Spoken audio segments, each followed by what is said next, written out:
कहानी की शुरुआत रायन नाम के एक साधारण मछुआरे से होती है जो हर दिन की तरह अपनी छोटी नाव लेकर समुद्र में मछलियां पकड़ने निकलता है। शुरुआत में सब कुछ बिल्कुल सामान्य होता है, मौसम साफ रहता है और समुद्र भी शांत दिखाई देता है। लेकिन अचानक कुछ ही मिनटों में पूरा माहौल बदल जाता है। चारों तरफ इतनी घनी धुंध फैल जाती है कि रायन को कुछ भी दिखाई देना बंद हो जाता है। दिशा का अंदाजा खो बैठने के बाद वह समुद्र के बीच पूरी तरह भटक जाता है। इसी दौरान उसकी नजर दूर पानी में तैर रहे एक पुराने और रहस्यमयी जहाज पर पड़ती है। उसे उम्मीद होती है कि शायद वहां कोई मौजूद हो जो उसकी मदद कर सके। वह अपनी नाव उस जहाज से बांधता है और सावधानी से उसके अंदर प्रवेश करता है। लेकिन जैसे ही वह जहाज के भीतर पहुंचता है, वहां का नजारा देखकर हैरान रह जाता है। पूरा जहाज सुनसान पड़ा होता है। चारों तरफ ऐसा खामोश माहौल होता है कि उसकी अपनी सांसों की आवाज तक साफ सुनाई देने लगती है। सबसे अजीब बात यह थी कि जहाज बिल्कुल वीरान होने के बावजूद ऐसा नहीं लग रहा था कि उसे लंबे समय से छोड़ दिया गया हो। मेज पर खाना रखा था, रसोई साफ सुथरी थी, कपड़े अपनी जगह करीने से रखे थे और हर चीज ऐसी दिखाई दे रही थी जैसे कुछ ही देर पहले यहाँ लोग मौजूद थे। लेकिन अब वहाँ एक भी इंसान दिखाई नहीं देता। रायन जहाज का इंजन चालू करने की कोशिश करता है ताकि शायद वह इसे किनारे तक ले जा सके, लेकिन इंजन बिल्कुल भी काम नहीं करता। इससे उसकी चिंता और बढ़ जाती है। वह डेक पर जाकर दूरबीन से चारों तरफ नजर दौड़ाता है। उम्मीद करता है कि कहीं कोई दूसरी नाव या मदद का कोई संकेत दिखाई दे जाए, मगर घनी धुंध के कारण दूर दूर तक कुछ नजर नहीं आता।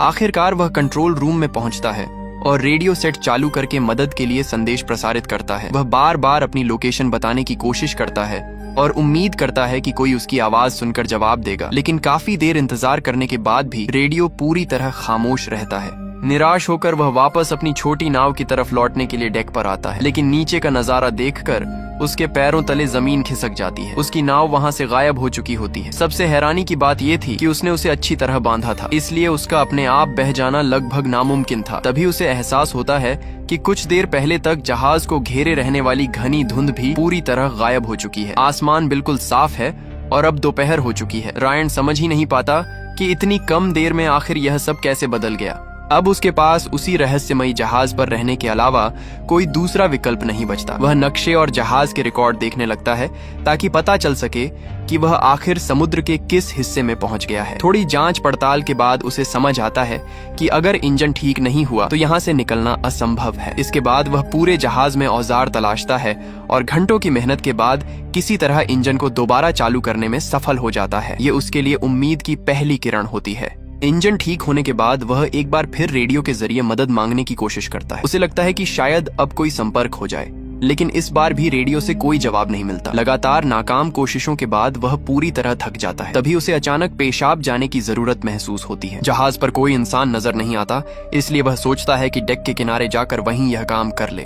वो आराम से पेशाब कर रहा होता है, लेकिन तभी अचानक तेज हवा की वजह से ढीला पड़ा पाल उसकी तरफ जोर से आता है और वो लगभग समुद्र में गिर ही जाता है। अच्छी बात ये होती है कि वो समय रहते पास लगी रेलिंग को पकड़ लेता है, वरना इतनी तेज रफ्तार से चल रही यॉट से नीचे गिरना उसकी जान भी ले सकता था। अगर वो समुद्र में गिर जाता तो यॉट के प्रोपेलर में फंस सकता था और खुले समुद्र में उसकी मदद करने वाला भी कोई नहीं होता।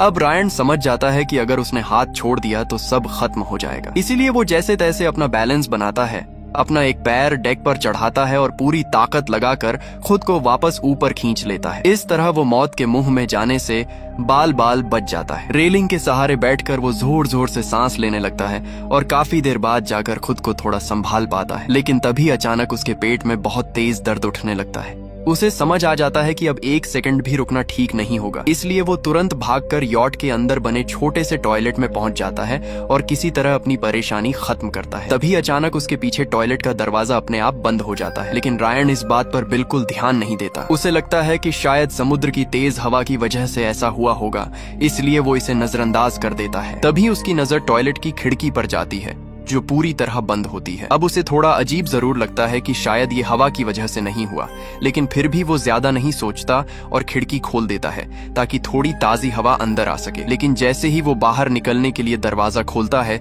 दरवाजा बिल्कुल भी नहीं खुलता। उसे लगता है कि शायद कहीं अटक गया है। वो नीचे झुककर लॉक को ध्यान से देखने लगता है, बार बार हैंडल घुमाता है, पूरी ताकत लगाता है, लेकिन दरवाजा अपनी जगह से जरा भी नहीं हिलता।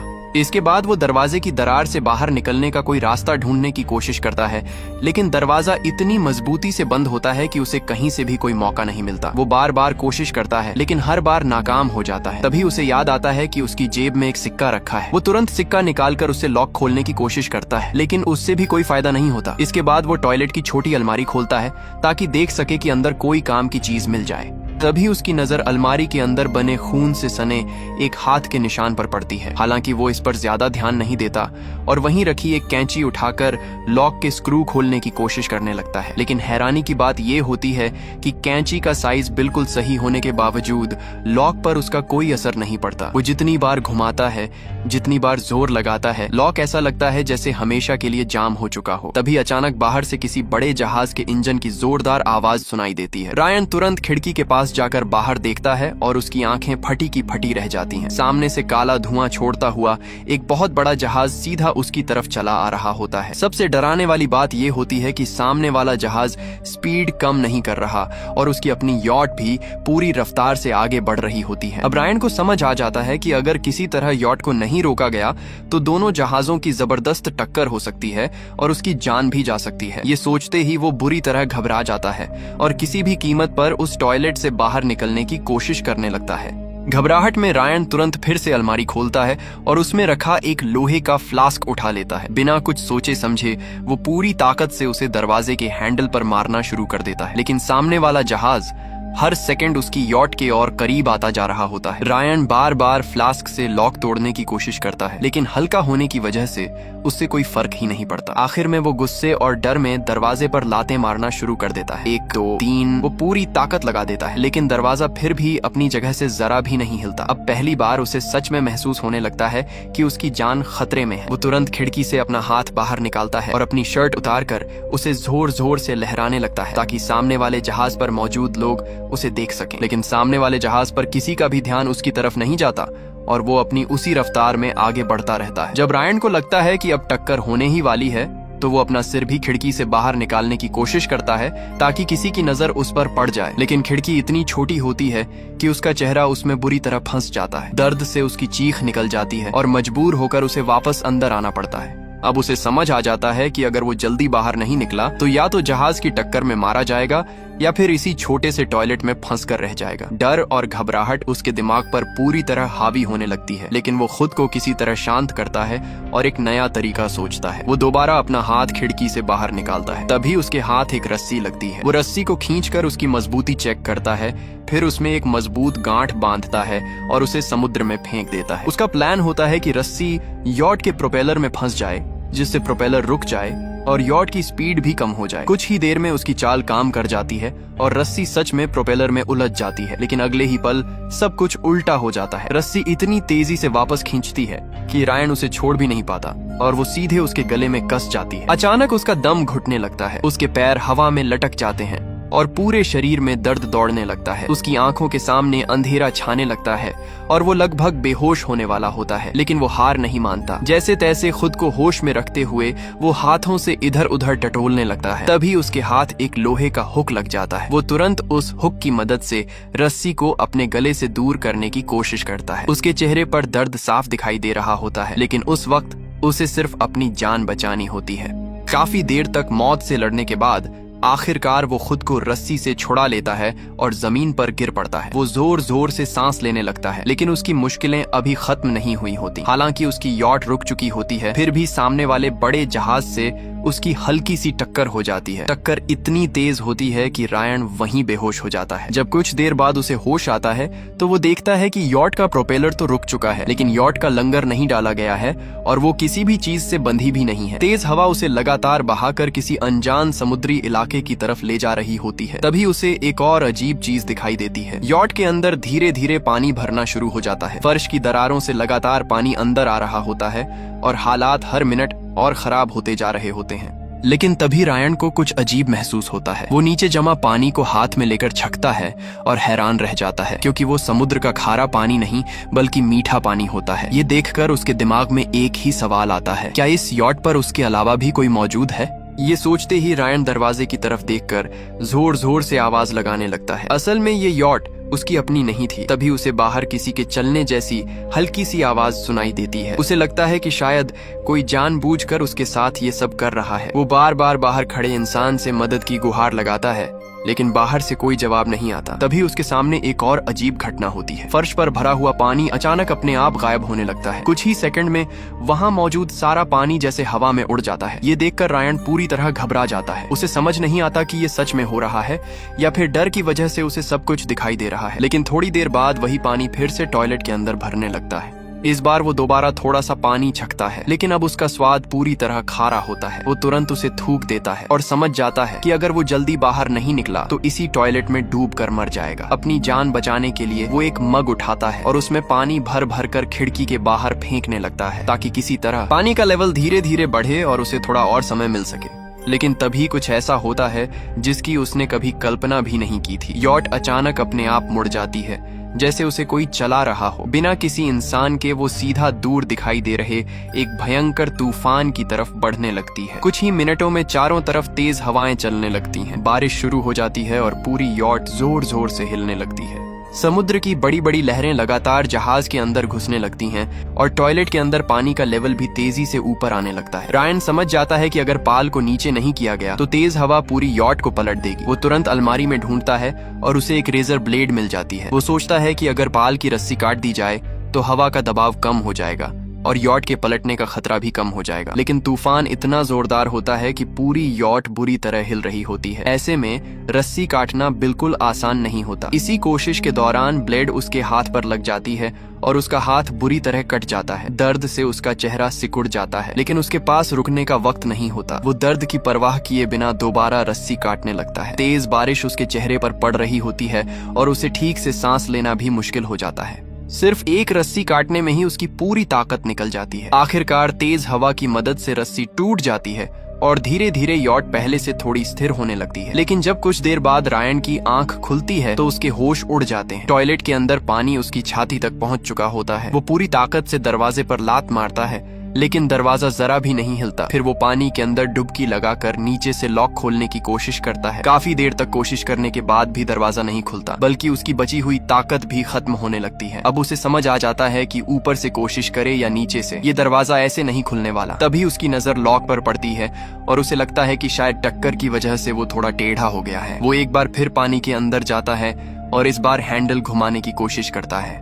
हैरानी की बात यह होती है कि इस बार हैंडल सच में घूम जाता है। रायन बिना एक पल गंवाए पूरी ताकत से दरवाजे को धक्का मारता है और आखिरकार दरवाजा खुल जाता है। इतने लंबे समय बाद टॉयलेट से बाहर निकलकर वो पहली बार खुलकर सांस ले पाता है, लेकिन वो एक सेकंड भी वहां नहीं रुकता। उसे डर होता है कि कहीं फिर से कोई दरवाजा अपने आप बंद होकर उसे कैद न कर दे, इसलिए वो तुरंत जहाज के बाहर की तरफ भाग जाता है। टॉयलेट से बाहर निकलने के बाद रायन चैन की सांस तो लेता है, लेकिन उसकी मुश्किलें अभी भी खत्म नहीं हुई थी। यॉट के अंदर पहले ही काफी समुद्री पानी भर चुका था और उसे लग रहा था कि ये किसी भी वक्त डूब सकती है। अपनी जान बचाने के लिए वो तुरंत कुछ लाइफ जैकेट के एयर बैग निकालता है, फिर टॉयलेट का दरवाजा भी निकाल लाता है और उन एयर बैग्स को उस पर अच्छी तरह बांधकर एक छोटा सा बेड़ा बना लेता है। इसके बाद वो जहाज से खाने पीने का सामान और बाकी जरूरी चीजें भी इकट्ठा कर लेता है। फिर उस बेड़े को रस्सी से यॉट के साथ बांध देता है, क्योंकि उसे पता था कि सिर्फ लकड़ी के एक टुकड़े के सहारे खुले समुद्र से बचकर निकलना नामुमकिन है। वो चाहता था कि जब तक यॉट पानी में तैर रही है